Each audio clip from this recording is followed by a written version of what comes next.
자, 그러면 1번부터 한번 풀어보고요. 다음 넘어갈게요. 1번 순물질과 혼합물에 대한 설명인데 이거는 간단하니까 빨리 넘어갈게요. 답은 5번이고 혼합물은 성분물질의 성질과 전혀 다름이 아니라 순물질들의 성질이 섞여 있는 거죠.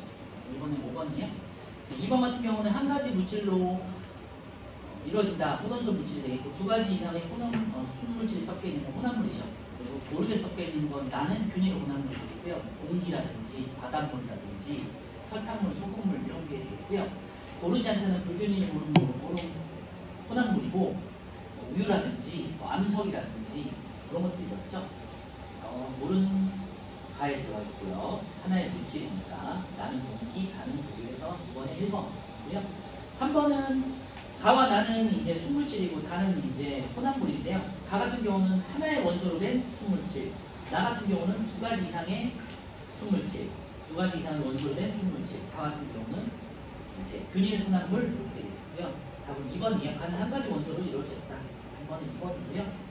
4번 순물질이 있는데요. 답은 2번이고 물, 설탕, 에탄올들은 각자의 이제 고유의 성질을 가지고 있는 분자들이죠. 답은 2번이고 물질의 특성에 대한 설명을 옳지 않은 것도 있는데요. 종류를 구별할 수 있고 물질만이 나타내는 고유한 성질을 우리가 물질의 특성이라 정의를 하고요. 겉보기 성질 같은 것도 있고 겉보기 특성도 있죠. 그 다음에 나머지 녹는 점, 끓는 점, 녹는 점, 어는 점, 밀도, 용해도 이런 것들 말이에요. 4가지. 색깔, 냄새, 맛, 어는 점, 용해도 등이 있고요. 부피, 질량은 다른 물질이라도 같은 값을 가질 수 있으므로 물질의 특성이 아니죠. 그죠? 부피나 질량 같은 경우는 예를 들면 물 100ml, 알코올 100ml 같은 값을 가질 수 있잖아요. 답은 5번이고요. 같은 물질이라도 양에 따라서 값이 변할 수 있다는데요. 양에 상관이 없죠. 물질의 특성을 보기 위해서 모두 보는 것은 있고요. 넓이나 길이 같은 경우는 해당되지 않죠. 기억, 디귿, 미음, 넓이, 온도, 길이처럼 그냥 숫자로 표현할 수 있는 것들은 해당이 되지 않아요. 그래서 틀렸고요. 니은, 리을, 비읍처럼 밀도는 이제 단위 부피당 질량인데 뒤에 가서 배우도록 하고요. 끓는 점, 녹는 점이 해당되겠죠. 4번이고요. 7번에 A는 이제 혼합물, B는 이제 순물질이 되겠죠. 그래서 순물질인 B는 물, 그 다음에 A는 혼합물인 소금, 물 되겠고요. 다음은 1번이에요. 넘어갈게요. 8번은요. A는 이제 순물질인 물, B는 이제 혼합물인 소금물이 되겠고 어는 점이 내려간다고 했죠. 7번은 끓는 점이 올라간다고 했고요.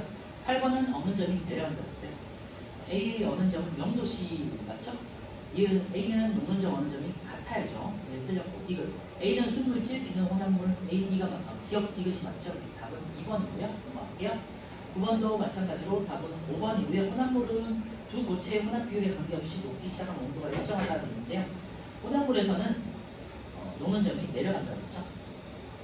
이번에 5번이고요. 10번은 혼합물은 혼합물 이루는 성분 물질과 다른 온도에서 얼마나 녹기 시작한다고 했고요. 이와 같은 혼합물의 성질은 이건 얘가 아닌 거 있는데요. 1번이고요. 달걀을 삶을 때 물에 소금물을 넣는다 했는데요. 이거는 끓는 점이 올라가는 거잖아요. 나머지 것들은 어는 점이 녹는 점이나 어는 점이 내려가는 거고요. 10번에 1번. 11회 끓는 점에 대한 설명을 옳지 않은 것도 있는데요. 액체가 끓는 동안 일정하게 유지되는 온도를 끓는 점이라고 정의를 하죠. 물질의 종류를 구별하는 특성이 되겠고요. 물질의 양이 달라져도 끓는 점은 일정하죠. 다음 4번이네요. 외부 압력이 달라지면 끓는 점도 달라지죠. 외부 압력이 높아지면 끓는 점이 높아지고요. 외부 압력이 낮아지면은 인력이 낮아지기 때문에 인력이 작아지기 때문에 끓는 점도 작아진다고 했죠. 낮아진다고 했죠. 5번에 물질 이론의 입자 사이에 잡아당기는 힘, 인력이 강할수록 끓는 점은 높아진다고 했어요. 끊기 어려워지니까. 11번 4번이고요. A, B, C는 끓는 점이 같은 물질인데요. 액체 물질이니까 끓는 점이 될 테고 끓는 점은 같은 물질인데 A가 가장 양이 적다? 알겠죠? 다음 4번이에요. 모두 같은 종류의 물질이다. 12에 4, 11에 4, 12에 4, 13은요. B와 D가 같은 물질이고요. C는 끓는 점이 높은데 A는 지금 수평 안 나와 있잖아요. 그러니까 A가 아직 끓는 점이 도달하지 않아서요. 그러니까 A가 끓는 점이 가장 높다가 되겠죠.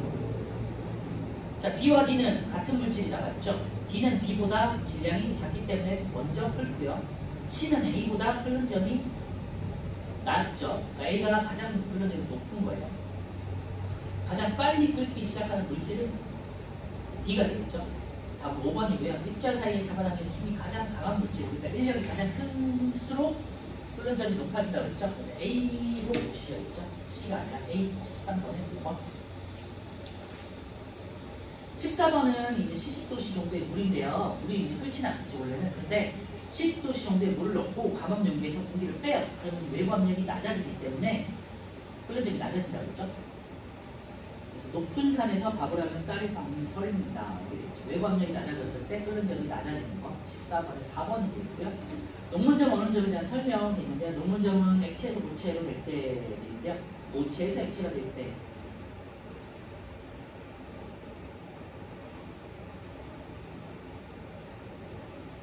근데 뭐 녹문점, 어는점 같은 거니까. 일장에 유지되는 것들이나 기억. 잠깐만. 아니죠, 지금이요. 녹문점은 고체가 액체가 될 때 맞죠? 기억 틀렸고, 같은 물질이 녹문점, 어는점은 같고요, 맞고, 녹문점, 어는점 물질은 특성이고요. 녹문점, 어는점에서 물질은 두 가지 상태로 분류한다고 했죠? 이은, 디귿, 리을 5번이고요. 16번은 이제 고체 물질을 했으니까 한층만 돼 있잖아요. 고체가 액체가 되고 액체가 고체가 되는 게 있죠. 그래서 녹는점과 어는점일 거고요. 이 물질의 끓는 점이 아니라 녹는 점이나 어는 점이 되겠죠. 53도씨는 녹는 점, 어는 점이 되겠죠. 이거 틀렸고, 이번에 가마 구간에서의 물질은 고체가 되겠죠. 그리고 다가 액체가 되겠고, 나라 구간에서는 상태 변화가 일어나고 고체와 액체가 공존한다고 했죠. 16번에 3번 되겠네요. 17번은요. BC가 같은 물질이에요. 끓는 점이 같고 B가 이제 양이 적다는 거고요. A는 끓는 점이 높은 걸 봐서 다른 물질이네. B와 C는 질량이 작다 되는데요. 이에 대한 설명을 옳은 거 되고요. 1번 B와 C는 서로 다른 물질이다. 같은 물질이고요. B는 C보다 질량이 작죠. 그러니까 먼저 끓는 거고. 17번은 2번은요. 물질의 종류는 세 가지가 아닌 두 가지가 되겠고요. 녹는 점이 가장 높다 되는데요. A가 되겠죠. B와 C를 섞으면 수평 부분의 온도가 더 높은 것이 나타난다는 건데요. 이거는 이제 수물질들끼리 다른 종류끼리 섞었을 때를 해당되는 거고요. 끓는 점은 올라가고 녹는 점은 어느 정도 내려간다고 했잖아요. 그리고 BC는 같은 물질이기 때문에 수평 구간은 동일한 위치에서 나타나겠죠. 17번에 2번이고요. 18번에 녹는 점, 끓는 점을 나타낸 것이다 했고, 액체 상태로 존재하는 것인데요. 답은 3번이에요. B와 D. 그래서 녹는 점과 끓는 점 사이에 실온이 위치하는 걸 찾으면 되잖아요. A 같은 경우는 고체 상태로 존재하겠죠. B는 액체, C는 녹는 점보다 지금 낮은 쪽이니까 고체로 존재하겠고요. D 같은 경우는 이제 마이너스 39와 357 사이에 20도가 들어가니까 액체로 존재하겠고요. 이게 이제 수온이죠. D 같은 경우는요, 이제 기체네요. 영하로 존재하는 거니까. 18번에 3번 BD가 되겠고요. 고체 물질의 가해로 우선 또 나왔는데요. A는 끓는 점이 되겠죠. 이거는 이제 2층, 3층까지 나와 있는 거니까 2층까지 나와 있으니까 고체, 액체, 기체까지 다 갈 수 있는 거죠. 가는 고체, 가는 액체, 마가 기체가 되겠고요. A는 녹는 점이 아니라 A는 끓는 점, B가 녹는 점이 되겠고, 물질의 상태 변화가 일어나는 곳은 평행형 구간인 나와 라가 되겠고요. 나 구간에서는 고체, 액체가 함께 존재한다. 맞죠? D가 맞고, 외부 압력이 높아지면은 끓는 점, 녹는 점이 높아지겠죠. 그래서 라 구간의 온도가 외부 압력이 낮아지면 끓는 점이 낮아지죠. 그래서 라 구간의 온도가 낮아진다. 맞네요. 19번에 5번 디귿 리얼이고요. 자, 실력 간단 1번 보시면요. 가와 나는 소금물과 물의 가열 곡선, 냉각 곡선이니까 가 같은 경우는 끓는 점이 올라가는 걸 확인하는 거고요. 나 같은 경우는 녹는 점이 내려간다. 어느 점이 내려간다는 걸 확인하는 거고요. 다 같은 경우는 고체의 혼합물이니까 녹는 점이 내려간다. 그랬죠. 수물질은 B, C, EF가 되겠고요. 혼합 비율에 따른 상태 변화 온도가 달라지는 것은 A, D, G가 되겠죠. 자동차 냉각수에 부동액을 넣는 까닭은 어느 점을 내리기 위함이죠. 그래서 D가 있는 나가 되겠고요. 에탄올이 물에 비해서 잘 얼지 않는 까닭은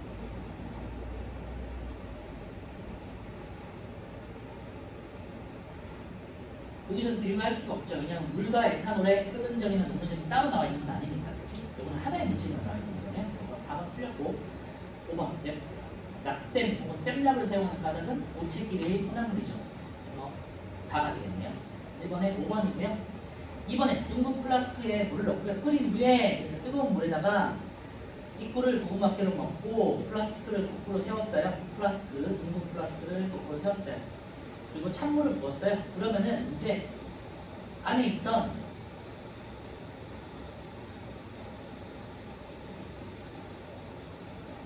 자, 1번부터 볼게요. 플라스크 내부의 수증기가 액화된다 그랬는데요. 수증기가 액화되겠죠, 그죠? 기체가 뜨겁게 100도씨에서 가열돼서 끓인 물하고 돼 있으니까 수증기가 있는 상태가 되죠. 근데 식으면서 수증기가 다시 물로 액화가 되겠죠. 플라스크 내부의 압력이 낮아진다 돼 있는데요. 찬물을 끼얹으면은 이제 내부 압력이 낮아질 수 있어요.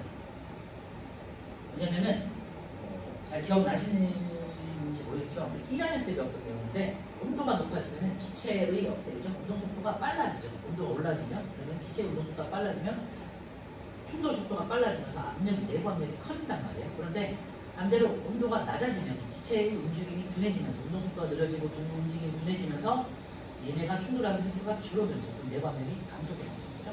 그래서 찬물을 부었다는 건요. 내부 압력이 감소되는 조건이에요. 3번에 플라스크 내부의 물이 다시 끓는다 되는데 내부 압력이 낮아지니까 외부 압력이 낮아지니까 끓는 점은 낮아지겠죠. 물의 끓는 점과 압력의 관계를 지금 알 수 있는 거죠. 외부 압력에 따라서 끓는 점이 높아지거나 낮아질 수 있다는 거죠. 다음 5번이고요. 내부에서 끓고 있는 물의 온도는 100도씨부터 낮아지는 거죠. 이번에 5번. 자, 이제 68페이지의 물질의 특성 두 번째인데요. 이번에는 밀도하고 뒤쪽에 있는 용해도예요. 그래서 밀도 같은 경우는 우리가 이제 하나의 식으로 정의할 수 있는데요. 밀도는 부피분의 질량이라고 할 수 있고요. 단위 부피당 질량으로 표현할 수 있어요. 그래서 질량이나 부피만 따지면은 이제 문제 구현 성립이 될 수 없잖아요. 질량이나 부피 같은 경우는 똑같이 맞출 수 있습니다. 그런데 한 물질의 부피와 질량을 같이 따지면요. 부피분의 질량으로 따지면은 밀도라는 거는 물질마다 달라지는 값이에요. 그래서 질량은 보통 이제 그램이나 킬로그램 쓰죠. 그리고 부피 같은 경우는 이제 액체 같은 경우 밀리리터를 쓰죠. 그래서 밀리그램 퍼 밀리리터를 이제 우리가 밀도에서 많이 보게 될 거고요. 고체 같은 경우는 이제 그램 퍼 세제곱 센티미터 그렇게 나타낼 수도 있겠죠. 그렇죠?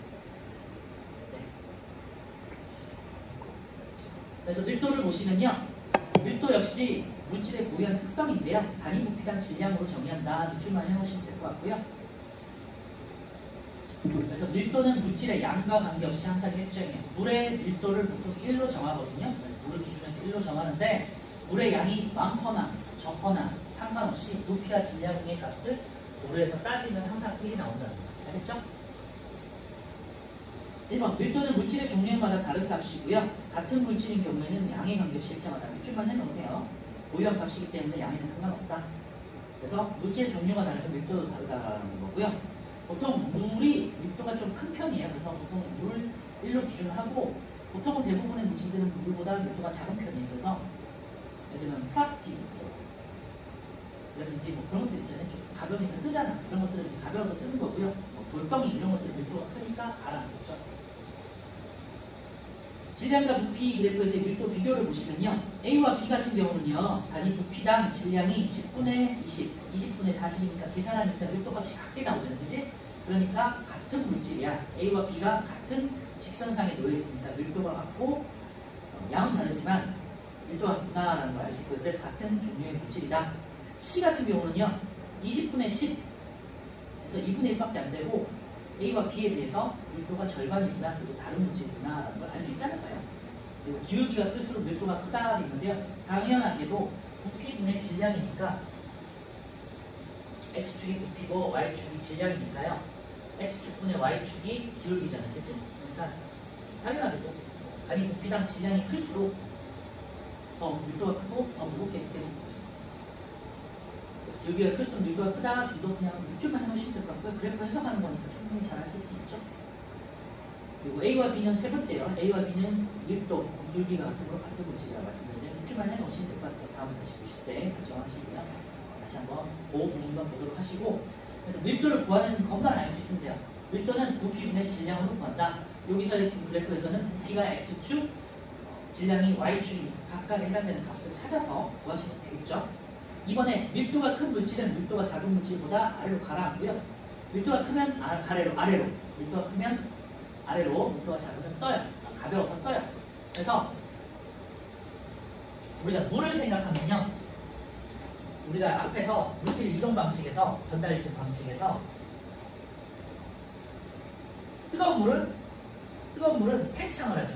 팽창해서 밀도가 가벼워지니까 뜨거운 공기는 팽창해서 상승하고, 그리고 차가운 공기는 식어서 하강한다고 했잖아요. 이게 대류잖아요. 그래서 상승하고 대류, 하강하면서 서로 이제 물질이 순환하는 거고 대류였는데, 그때 따뜻한 물이나 공기는 상승한다고 했잖아요. 따뜻한 공기나 물은 우리 앞에서 기체의 성질하면서 1학년 때 배웠던 내용을 잘 생각해 보시면 온도가 올라가면은 어떻게 되죠? 부피가 팽창하잖아요. 그치? 그래서 물질이 액체나 기체 상태인데 보통은 부피가, 온도가 올라가면 부피가 올라가죠. 뜨거운 물이나 공기 같은 경우는 이제 부피가 상승하죠. 부피가 커지죠. 팽창하죠. 그러니까 부피가 커지니까 어때요? 질량은 동일한데 부피가 커지니까 밀도는 작아지죠. 그러니까 밀도가 작아지니까 상대적으로 가벼워서 이렇게 뜨는 거예요. 그죠? 그래서 어떤 냄비에다가 물을 끓이는데 어떤 쪽에다가 한쪽에다가 이렇게 가열을 하면은 여기가 뜨거워지니까 얘는 부피가 커져서 상승을 하는 거예요. 얘는 이렇게 순환하다가 여기는 이제 살짝 식겠죠. 식으면 이제 여기 내려가고, 그러면서 이렇게 순환하는 거거든요. 그래서 뜨거워진 공기는 상승, 차가워진 공기는 하강. 이게 이제 대류였잖아요. 그래서 대류가 나타나는 이유가 부피량 때문이에요. 그래서 밀도가 크면 가라앉고요. 밀도가 작아지면은 뜬다. 이렇게 생각해 주시면 돼요. 그래서 오른쪽에 있는 컵에다가 뭐 물을 기준으로 했을 때요. 물에다가 물을 넣고 거기다가 여러 가지 물질을 띄워보는 거예요. 나무, 식용유, 플라스틱 같은 경우는 밀도가 작기 때문에 물보다 작으니까 1보다 작아요. 그래서 뜨는 거고요. 보통 식용유가 한 0.5 정도 돼요. 물의 한 절반 정도 되기 때문에, 그래서 물과 식용유 혹은 기름을 섞으면 항상 물 위 아래쪽에, 기름은 항상 위쪽에 떠요. 그리고 막 섞어도 물과 기름은 섞이지 않아요. 칠하지 않고. 그래서 항상 침분리가 일어나서 기름이 항상 위쪽에, 물은 항상 아래쪽에. 그리고 돌 같은 경우도 이제 밀도가 크기 때문에 아래쪽에 가라앉겠죠. 모래도 마찬가지고. 그런데 이제 글리세린이라고 있어요. 글리세린이라고 여러분들 뭐 샴푸라든지 아니면은 뭐 물방울 같은 데 만드는 끈적끈적한 성분이 이제 글리세린이거든요. 근데 글리세린은 물보다 무거워서 아래쪽에 가라앉아요. 그래서 아래쪽에 가라앉는 것들이 밀도가 큰 애고요. 그리고 위에 뜨는 애들이 밀도가 작은 애들이다. 이렇게 생각해 주시면 될 것 같고요. 자, 오른쪽에 1, 2, 3번 한번 풀어볼게요. 4번까지 풀어보면 되겠네요.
자, 1번 부피는 장소와 상태에 따라 변하지 않는 물질의 고유한 양이다. 근데 부피는 이제 뭐 온도에 따라서 크게 변할 수 있기 때문에 온도나 압력에 따라 변할 수 있고 물질마다 같을 수 있잖아요. 그치? 그래서 고유한 양은 아니에요.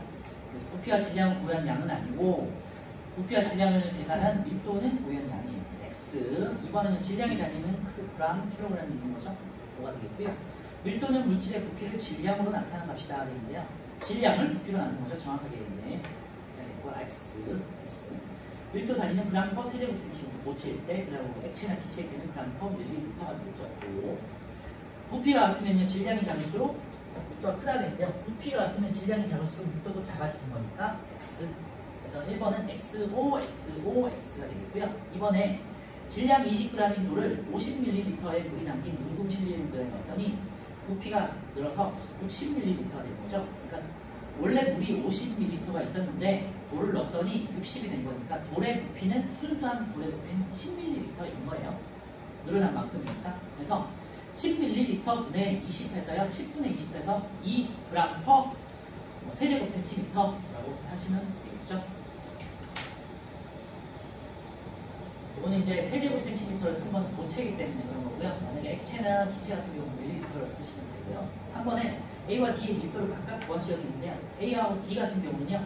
10분의 40, D는요. 20분의 10 해서 A는 4g/세제곱센티미터, D는 0.5g/세제곱센티미터 이렇게 해주시면 되고요.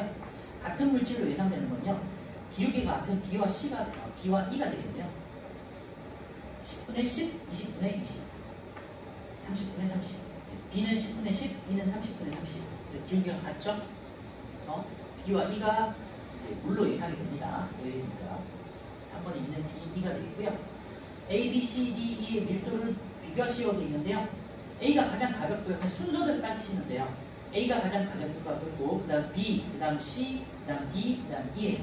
C와 E 사이에 있는 D는 C와 E 중간에 있다고 생각하시면 되고, A, B, C, D, E가 되겠죠. 오른쪽으로 갈수록 더 커진다. 자, 다시 밀도의 이제 변화로 와가지고요. 제가 간단하게 정리를 했는데요. 부피는 일반적으로 고체보다는 액체보다는 기체가 커져요. 그죠? 입자 간의 거리가 멀어지기 때문에, 인력이 약해지고 입자 간의 거리가 멀기 때문에 고체, 액체, 기체 순으로 갈수록 상태 변화가 일어날수록 점점 더 커져요.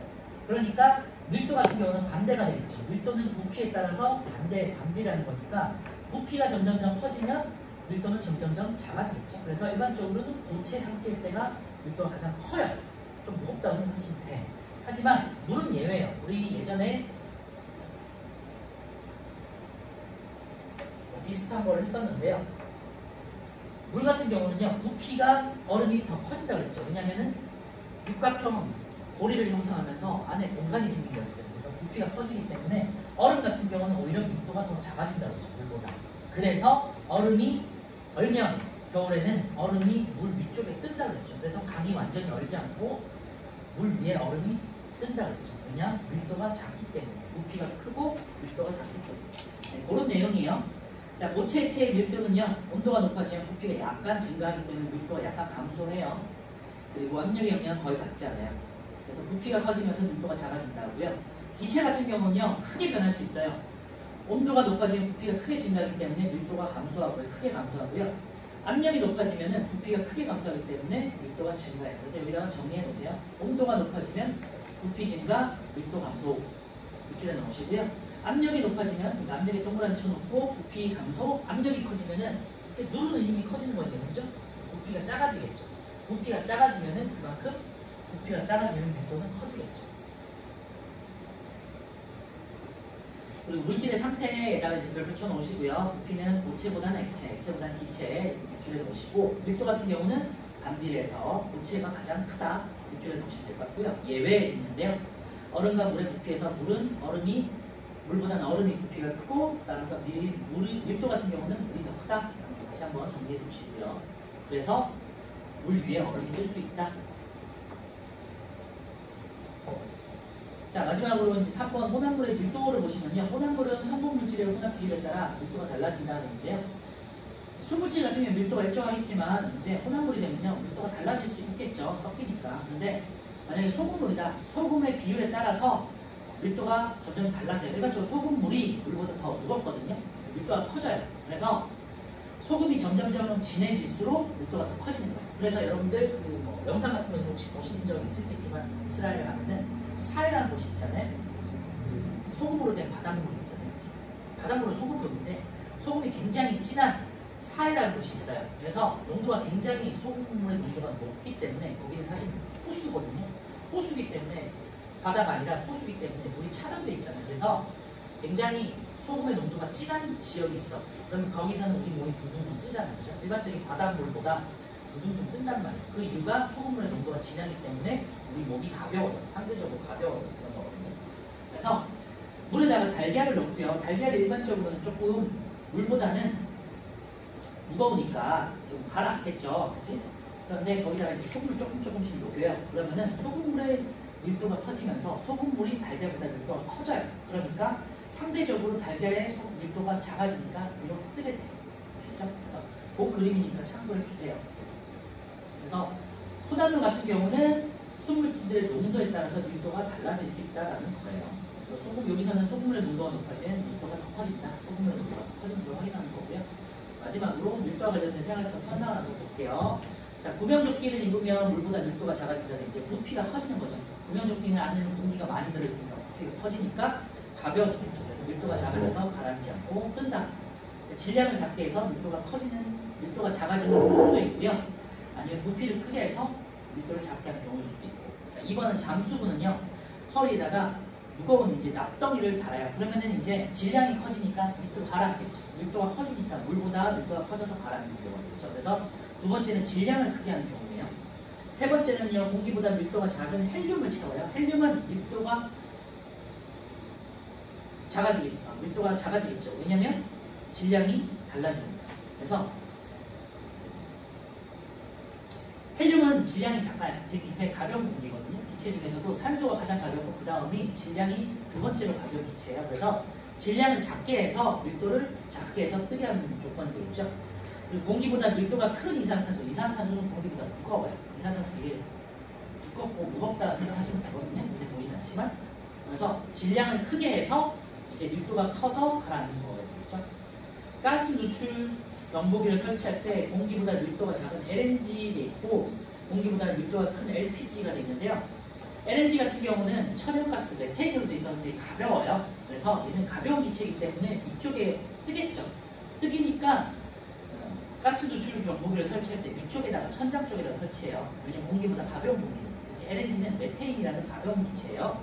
LPG는요 프로판가스라고 해서 프로판가스는 어디서 볼 수 있냐면 여러분들 식당 같은 데서 이렇게 가스통 있죠. 가스통 알죠? 본 적 있죠? 그게 LPG 가스통이에요. 그리고 프로판이라는 가스통이고요. 그 가스통은 굉장히 무겁잖아요. 그래서 어디다 설치하냐면 위쪽에 설치하지 않고 가스통이 아래쪽에 있죠. 그치? 그래서 그 LPG에 대한 가스 누출 경보기는 그래서 아래쪽에다 설치돼요. 그리고 LNG하고 LPG 사이에 있는 게 사이의 중간 질량이 여러분들이 기탄가스라고 알죠? 캠핑에서 쓰는 기탄가스 통 있지. 그게 중간이에요. 기탄가스라고 해서 LNG하고 LPG의 사이의 질량입니다. 알겠죠? 참고하면 메테인이 가장 가볍고 그 다음에 기탄가스, 그 다음에 프로판가스 이런 식으로 무거워진다. 그래서 질량에 따라서 밀도가 달라지는 게 되겠죠? 그리고 이 밖에도요, 잠수함 같은 경우는요, 잠수함이 가라앉고 싶을 때는 공기를 빼고 물을 채워가지고 밀도를 무겁게 해서, 질량을 무겁게 해서 밀도를 크게 해서 가라앉는 게 되겠고, 잠수함이 뜨고 싶을 때는 어떻게 물을 빼고 공기를 집어넣어서 그 가벼워지니까 밀도가 커져서 밀도가 작아져서 이렇게 물을 위로 뜨는 게 되겠죠. 그죠? 잠수함이 대표적인 밀도 변화를 이용해가지고 뜨고 가라앉고를 조정하는 거고요. 우리 예전에 이제 열과 비열할 때도 말씀드렸는데요. 에어컨을 위쪽에서 설치하는 이유는 뭐예요? 차가운 공기는 아래쪽으로 내려갈 수 있게 하기 위해서 위에다가 설치해서 차가운 공기가 위쪽으로 내려가게 한다고 했잖아요. 그죠? 그래서 위에다 설치해야 돼요.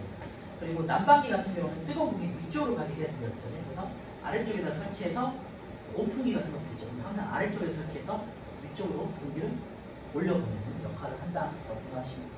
이게 다 밀도차를 이용한 거고요. 자, 오른쪽에 4번 아르키메데스의 원리. 이게 아르키메데스는 뭐 여러분 잘 알겠지만 고대 그리스 때 수학자잖아요. 그래서 아르키메데스의 여러 가지 수학적인 것들을 나중에 배우실 텐데 그 전에 아르키메데스는 질량이 같은 순금과 왕관의 부피를 비교해서 왕관이 순금으로 만들어지지 않았음을 밝혔다고 되어 있는데요.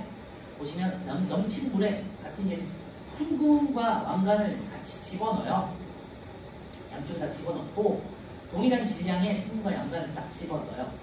넘친 물의 양을 보고 부피가 순금보다는 왕관이 더 크니까 부피가 더 크겠죠? 질량이 같을 때는 넘친 물의 양이 많을수록 부피가 클수록 밀도가 작아져요.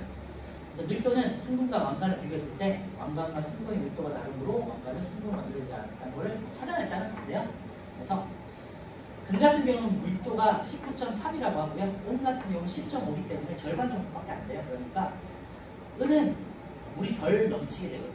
어쨌건 자, 여기 이제 아르키메데스의 원리 중에서 유레카라는 거는 아시죠? 그래서 아르키메데스가 사우나 와가지고 욕탕에서 물에 들어갔을 때 넘치는 걸 이용해가지고 부피를 이용해서 밀도 차를 해서 금과 왕관의 밀도를 구별해냈다라는 그런 게 있으니까 참고해 주시고요. 어쨌건 자, 오른쪽에 1, 2, 3, 4, 5, 6번 한번 풀어볼게요.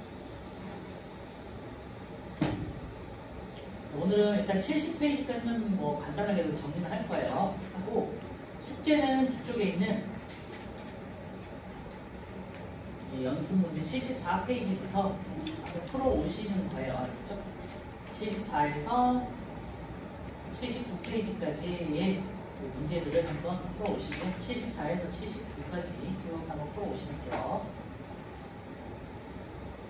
74페이지와 75페이지는 연습 문제 꼭 참고하시고요. 용해도 문제인데 굉장히 중요해요. 오늘 푸지는 못하겠지만.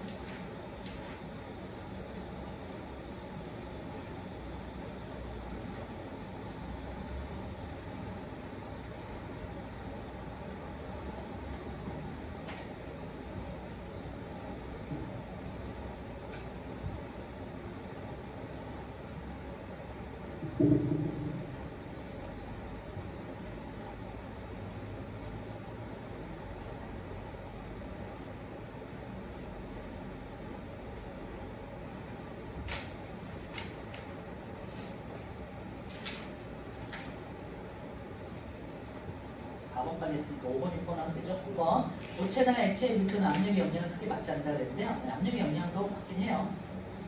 온도 압력의 영향을 받고요. 특히 기체 같은 경우 온도 압력을 크게 받는 경우가 있죠. 자, 이번 기체의 밀도를 나타낼 때는 온도 압력을 함께 표시를 해야 돼요. 왜냐하면 크게 변하기 때문에 5가 되겠고요. 같은 물질인 경우에는 상태가 변하면 밀도가 변할 수 있겠죠. 부피가 달라지기 때문에 X. 6번에 다음 현상들을 설명할 수 있는 물질의 특성들인데요. 헬륨을 채운 풍선 위로 떠오르는 것은 질량이 작아져서 밀도가 작아지는 경우가 되겠고요. 구명조끼도 마찬가지로 질량이 작아져서 혹은 부피가 커져서 물에 가라앉지 밀도가 작아지기 때문에 그렇죠. 그래서 6번에 밀도가 되겠죠. 자, 70페이지에 이거는 용해도인데요. 용해도는 정의를 잘해, 개념에 대한 정의를 잘 익혀주셔야 되고요. 용해라는 현상은 녹는 걸 말해요. 그래서 우리가 용액이란 말을 들어보셨잖아요.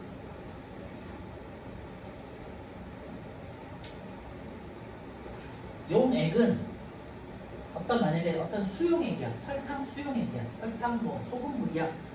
소금물로 생각해 보시면 돼요. 소금물. 또 과학에서는 염, 화, 나트륨, 수용액이라고 거창하게 이제 이름을 붙이긴 하지만 그냥 우리가 소금물 이렇게 할 수 있겠죠. 용액이라는 건요, 용매와 용질로 나눠지고요. 용매는 녹이는 물질이에요. 그리고 녹는 물질을 용질이라고 해요. 그래서 소금물에서는 용매가 물이 돼요. 녹이는 게 되니까. 그리고 녹는 물질이 소금이에요. 그래서 잘 정리해 주시고요. 그래서 용액이라는 거는 용매와 용질로 구성되는데 용매는 녹이는 물질, 용질은 소금과 같은 녹는 물질을 말하고요. 이렇게 용매, 용질이 녹는 현상을 용해라고 해요. 그래서 이렇게 정리하시면 돼요. 용해는 녹는 거를 말하는 거고요. 녹아서 용매와 용질이 만나서 용액이 된다. 그런데 일반적으로 용매가 물일 때는 수용액이라고 하는 거예요. 용질은 녹는 물질이고요. 녹는데다가 동그라미 해놓으면 되겠죠. 예를 들면 설탕 같은 거, 설탕, 소금 같은 거. 용매는요, 녹이는 물질이고 물 같은 거. 용액은요, 용매와 용질이 고르게 섞여 있다 되는데요. 용매가 녹이는 거, 용질은 녹는 물질이고요. 녹는다는 현상은요, 용매와 용질의 간의 물질들이 서로 간에 잡아당기는 인력으로 서로 간에 잡아당기는 현상이라고 생각하시면 돼요. 그래서 용매 입자 사이사이에 용질 입자가 들어간다 생각하시면 돼요. 이번에 용액의 종류는요. 포화 용액과 불포화 용액인데요. 포화 용액은요. 일단은 용매 용질이 최대로 100% 녹아있는 꽉 차서 녹아있는 거를 녹을 수 있을 만큼 녹은 걸 포화 용액이라고 하고요. 아직 더 녹일 수 있을 정도의 여지가 있는 거를 그래서 적게 녹아있는 용액을 불포화 용액이라고 해요. 그래서 용질이 더 녹을 수 있겠죠. 자, 용해도는요. 여기다 밑줄하세요. 어떤 온도에서 그래서 항상 온도가 정해져 있어요. 몇 도에서 몇 도. 몇 도가 항상 문제에 적혀 있을 거예요. 그래서 온도가 있어야 되고요. 용매 100g에 최대로 녹을 수 있는 용질을 그람수예요. 그래서 밑줄에 놓으시고요. 100g에다가 동그라미 쳐놓으세요. 그래서 용해도는요. 온도가 항상 있어야 되고요. 그 다음에 100g은 기준이에요. 100g에다가 동그라미 쳐놓으세요. 뒤에 가면 수권에서 이제 염분이라고 나올 텐데요. 이거는 바닷물 1kg를 기준으로 하거든요. 그래서 단위가 굉장히 헷갈릴 수 있기 때문에 잘 참고해 주세요. 용해도는 용매 100g을 기준으로 합니다. 용매 100g에 최대로 녹을 수 있는 용질의 그람수, 예를 들어 뭐 소금이 몇 그램 넣느냐 그런 거고요. 온도마다 다른 값이에요. 자, 1번 일정 온도에서 같은 용매에 대한 용해도는 물질의 종류에 따라 다르다. 이름으로 물질의 특성이다. 물질의 종류에 다르다. 밑줄에 놓으시고요. 두 번째 용매도는요. 용매와 용질의 종류, 그러니까 뭐 물이냐, 소금이냐, 설탕이냐 따라서 다르겠죠, 당연히. 그죠? 물에 소금이 녹는 거랑 알코올에 소금이 녹는 거랑 다르겠죠. 그래서 이제 물질의 고유한 특성이라고 하고요. 온도에 따라 달라진다고 했죠. 그래서 온도가 높아질수록 일반적으로 더 많이 녹아요. 그래서 밑줄에 놓으시고요. 온도에 따라 달라진다. 그리고 일반적으로는요. 온도가 올라갈수록 용해도가 올라가는데 고체에서는 온도가 올라갈수록 용해도가 올라가고요. 기체에서는 반대예요. 기체는 온도가 올라가면 반대로 할게요. 온도가 낮아져야 용해도가 올라가요. 요거는 이제 밑에 4번에 있으니까 그때 보도록 할게요. 3번하고 4번에 다 이제 별표를 쳐 넣으시고요. 자, 3번의 고체의 용해도는요. 일반적으로 온도가 높을수록 증가해요. 밑줄에 놓으세요. 밑에 그래프 보시면요. 뭐 질산나트륨, 질산칼륨, 황산불투, 염화칼륨, 염화나트륨 같은 것들이 이제 용해도가 이렇게 증가하는 걸 볼 수 있죠. 그래서 여러 가지 고체의 용해도 곡선을 보시면요. 그러니까 가루라고 생각하시면 돼요. 용해도 곡선상의 점은 온도에서의 포화 용액이다 되어 있고요. 최대로 녹은 걸 말해요. 용질이 최대로 녹은 상태가 그 곡선상에 있는 거고요. 포화 곡선이라고 합니다. 자, 용해도 곡선의 기울기가 클수록 여기다 밑줄에 넣어서 기울기가 클수록 온도에 따른 용해도 변화가 크다.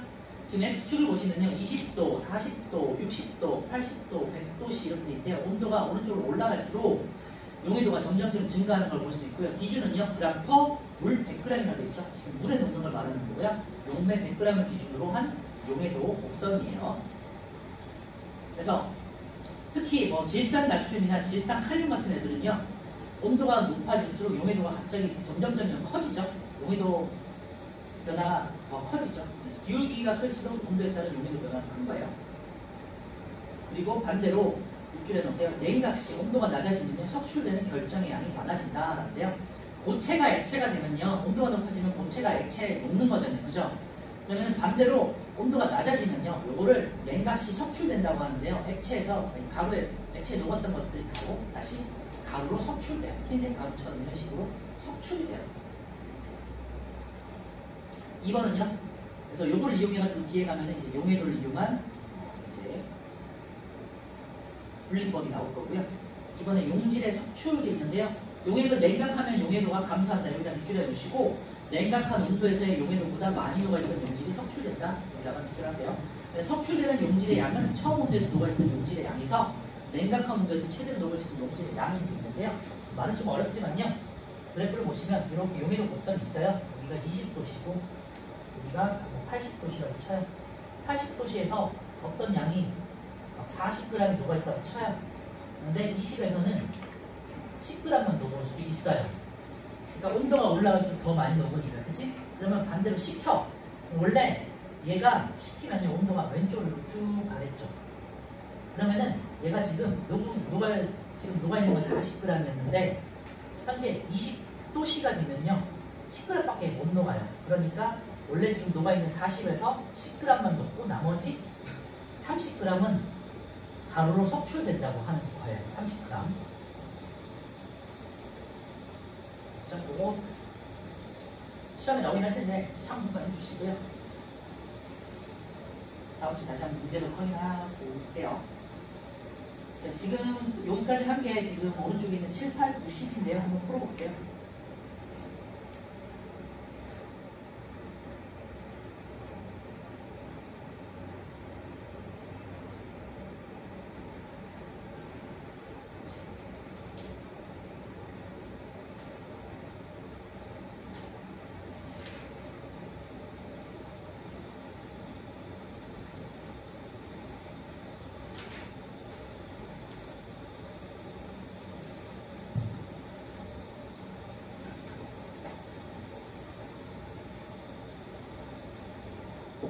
그래서 용해도 곡선 같은 경우는 온도가 올라갈수록 용해도가 증가하기 때문에 이렇게 오른쪽으로 증가하는 그래프를 볼 수 있고요. 기울기가 클수록 용해도가 많이 녹는구나, 용해도가 크구나, 더 많이 녹는구나 라는 걸 확인할 수 있다는 거예요. 그리고 석출할 때는 이제 현재 온도에서의 녹았던 만큼에서 냉각됐을 때의 온도가 거의 용해도만큼 빼주면 된다. 7번은요. 가 같은 경우는 용질이 되겠죠. 녹는 물질이니까. 나는 녹이는 물질이니까 용내가 되겠고요. 달을 그러니까 용해 과정이라고 해요. 녹는 거를. 그 다음에 설탕물을 그러니까 용액이라고 하고 이렇게 설탕 수용이 되겠죠. 8번은요. 용해도는 같은 물질이면 온도에 따라 다르도록 되는데요. 물질의 온도에 따라 다르긴 하지만요. 물질의 고유한 특성이에요. 온도마다 정해져 있기 때문에. X. 용해도 곡선은 온도에 따른 물질의 용해도를 그래프로 나타낸 것이니까 5. 용해도는 곡선상의 점은 포화된 정도를 나타내요. 그래서 포화 용해이다. 5. 용해도 곡선의 기울기가 클수록 용해도 변화가 큰 거니까 X. 9번은요. 60도씨물 25g에 고체 물질의 A 10g을 녹였더니 포화 용액이 되는데요. 60도씨에서 물에 대한 A 용해도를 구하시려는데요.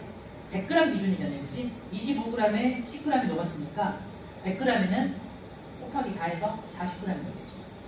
40. 10번은요. 온도에 따른 용해도 변화가 가장 큰 건요. 기울기 가장 큰 질산칼륨이 되겠고요. 두 번째가 질산나트륨이 되겠고 세 번째가 황산분이 되겠죠. 자, 70도씨물 100g에 질산나트륨을 녹여서 포화 용액을 만든 후 20도씨로 냉각했대요. 지금 질산나트륨이고요. 70일 때는 140이었어요. 그런데 20으로 낮췄어요. 그러면은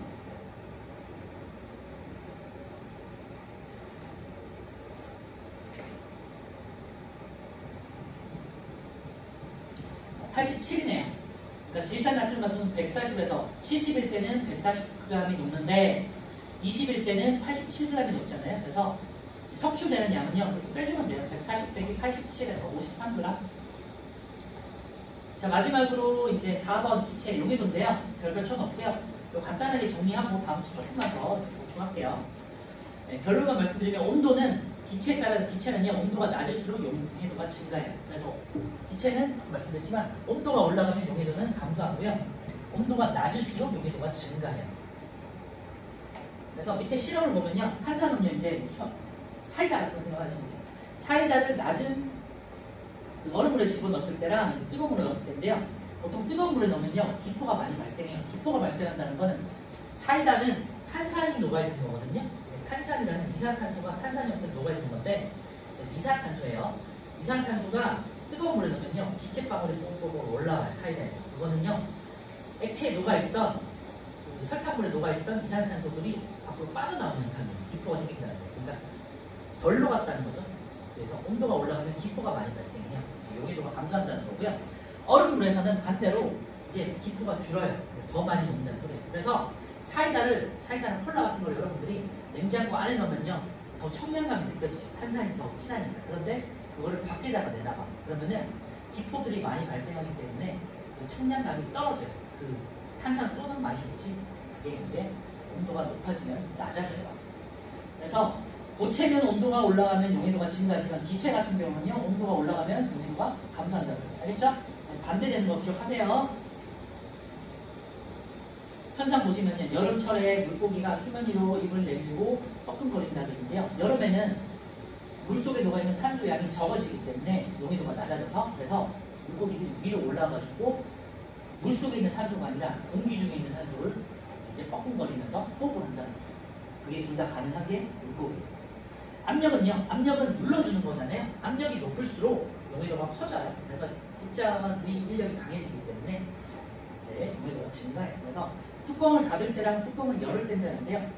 잘 아시겠지만 콜라나 사이다를 뚜껑을 딱 열면 어떻게 돼요? 기체에 확 올라오잖아요. 그치? 거기에 이산화탄소가 올라온 건데 압력이 작아지기 때문에 용해도가 낮아졌거든요.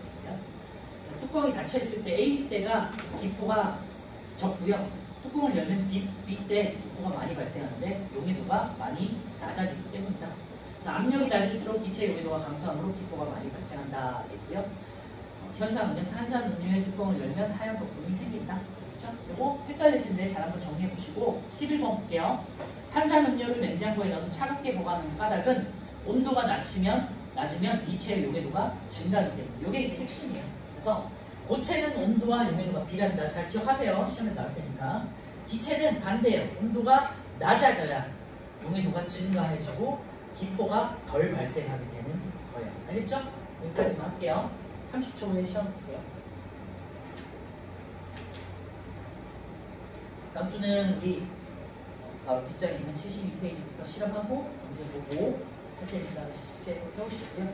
그 다음에 방금 했던 우리 밀도, 그 다음에 용해도, 그리고 끓는 점 녹음점을 이용한 분리법, 이 네 가지를 또 한번 배울 거니까 참고해 주시면 돼요. 여기까지 하고요.